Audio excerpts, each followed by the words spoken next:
Hey there, this is Tara with WTI. Raise your hand if you're like me and you like to get the most bang for your buck.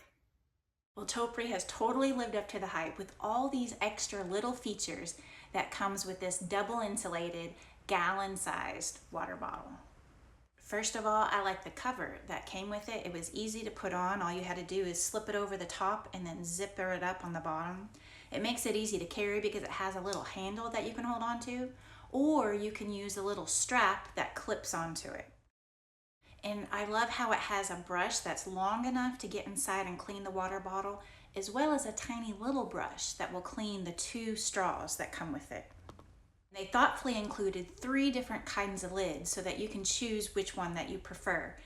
I really like that you have the one with the straw so that you don't have to tip it upside down to drink it. And my husband really likes how it holds a whole gallon of water and it keeps everything really cold. So that way he don't have to worry about stopping for water when he's on the road working. So if you're anything like me and you like the most bang for your buck, Topre has totally lived up to the hype. I'm really impressed with everything that came with this bottle and the quality of this bottle. And that is just my point of view.